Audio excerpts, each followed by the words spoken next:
Vote ചെയ്യുക എന്നുള്ളത് നമ്മുടെ ഒരു കടമ എന്നുള്ളതിനേക്കാളും വലിയ ഉത്തരവാദിത്വമാണ്. ജനാധിപത്യത്തിൽ നമുക്ക് ഇടപെടാൻ കിട്ടുന്ന ഒരു അവസരമാണ്. അത് പരമാവധി പാഴാക്കാറില്ല. പറ്റുന്ന സമയങ്ങളിലെല്ലാം. അവൻ പോകുന്ന ഇന്നിപ്പോൾ അവധിയാണല്ലോ, സ്കൂൾ അവധിയാണല്ലോ, എടുത്തുകൊണ്ട് വന്ന. ഇന്നലെ ഒരു സുപ്രധാനമായ ഒരു വിധി ഉണ്ടായിരുന്നു കേസിൽ. വിധിയെക്കുറിച്ച് ഞാൻ എന്താണ് പറയേണ്ടത്? ഞാനും പറഞ്ഞു ആ വാർത്ത. ചോദ്യമായിട്ട് ചോദിച്ച ഉത്തരം അതിനെക്കുറിച്ചെന്ന് പറയുന്നത് ഞാൻ എന്താണ് അതിനെക്കുറിച്ച്, കാരണം അതിനെക്കുറിച്ചുള്ള എന്റെ എന്തെങ്കിലും ഒരു അഭിപ്രായത്തിന് ഇവിടെ പ്രസക്തി ഉണ്ടെന്ന് തോന്നുന്നില്ല. അത് അവര് 8 വർഷത്തോളം നീണ്ട ട്രയലുകളായിരുന്നു. അതിനുശേഷമാണ് ഇന്നലെ വിധി വന്നിട്ടുള്ളത്. പിന്നെ എപ്പോഴും ഈ നീതിയുമായി ബന്ധപ്പെട്ട് എനിക്ക് തോന്നുന്നൊരു കാര്യം, ഒരു വിഭാഗം ആളുകളോ ഞാനോ നിങ്ങളോ മാധ്യമങ്ങളോ ഒക്കെ തീരുമാനിക്കുന്ന ഒരു നീതിയുണ്ട്. കോടതി അവിടെ വരുന്ന കാര്യങ്ങളുമായി, നമ്മുടെ അസംഷൻസിനേക്കാളും നമ്മുടെ പ്രഡിക്ഷൻസിനേക്കാളും അവിടെ വരുന്ന കാര്യങ്ങൾ കൂട്ടിക്കിഴിച്ച് നോക്കി കോടതി പറയുന്ന ഒരു നീതിയുമുണ്ട്. ഈ രണ്ട് നീതികൾ തമ്മിൽ എപ്പോഴും പൊരുത്തക്കേടുകൾ ഉണ്ടാകാതിരിക്കാം. എല്ലാവർക്കും സ്വാഗതമായ, എല്ലാവരും ഒരുപോലെ അംഗീകരിക്കുന്ന വിധികൾ ഉണ്ടാകാറില്ല. ചിലപ്പോഴത് ഉണ്ടാകാറുണ്ട്. അപ്പം അങ്ങനെ ചിന്തിക്കുമ്പം എന്നെ സംബന്ധിച്ചിടത്തോളം കോടതി പറഞ്ഞത് ഇപ്പോഴത്തെ സാഹചര്യത്തിൽ വിശ്വസിക്കുക എന്നുള്ളതാണ് എനിക്ക് പറ്റുന്ന കാര്യം തോന്നിയിട്ടുണ്ട്. യഥാർത്ഥ കുറ്റവാളികൾ ശിക്ഷിക്കപ്പെട്ടു, അങ്ങനെയല്ലേ നമുക്ക് ചെയ്യാൻ പറ്റുള്ളൂ. ഞാനിത് അന്വേഷിക്കുകയോ അല്ലെങ്കിൽ ഈ കാര്യങ്ങൾ മാധ്യമങ്ങളിലൂടെ അറിയുന്നതിനപ്പുറം ഇതിന് പുറകെ പോയിട്ടുള്ള ഒരാളല്ലല്ലോ.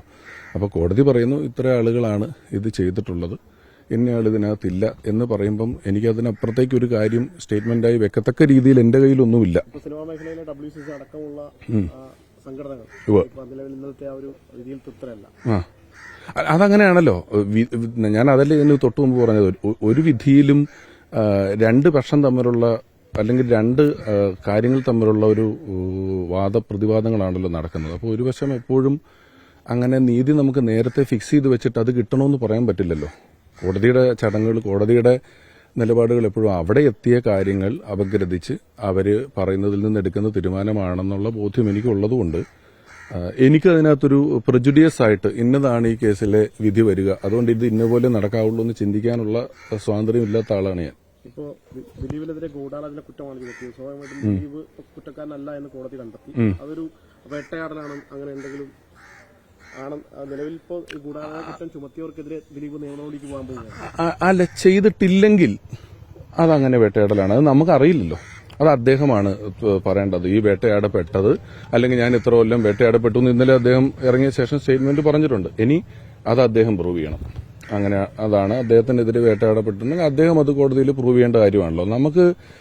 നമ്മളെങ്ങനെയാണ് ഇപ്പം ഇത്ര 8 വർഷത്തെ ട്രയലിന് ശേഷം പോലും കൃത്യമായി അങ്ങനെ ഇങ്ങനെ പ്രൂവ് ചെയ്യാത്ത, അല്ലെങ്കിൽ പ്രൂവ് ചെയ്യാത്തൊരു കാര്യത്തിൽ ഒരാൾ അക്യൂസ്ഡ് ആണെന്നോ ഇയാൾ എന്നത് ചെയ്തിട്ടുണ്ടെന്നോ ഒക്കെ എങ്ങനെ ഒരു നിലപാടിൽ നമുക്കെത്താൻ പറ്റും? അതാണ്. ഞാനും അജ്ഞനല്ലേ ഈ വിഷയത്തെ പറ്റി, അത് അവർക്കൊക്കെ അറിയാവുന്ന കാര്യങ്ങളല്ലേ.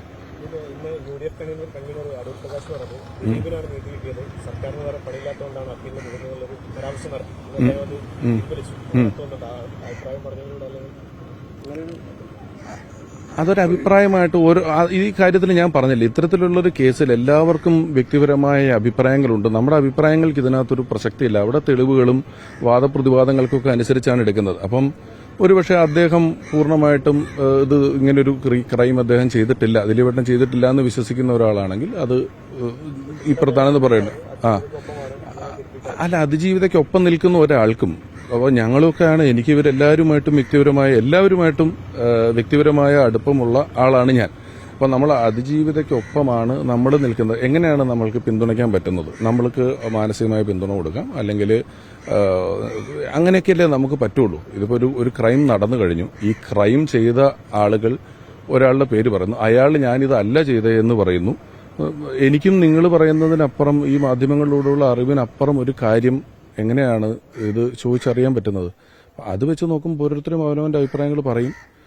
പിന്നെ ഈ പ്രസ്താവന പിൻവലിച്ചു എന്ന് പറയുന്നത് എപ്പോഴും ഒരു പർട്ടിക്കുലർ സാഹചര്യത്തിൽ ഇന്നലെ നോക്കും, ഒരു വലിയ വിഭാഗം ആളുകൾ തിരിച്ചു വിശ്വസിക്കുന്നു.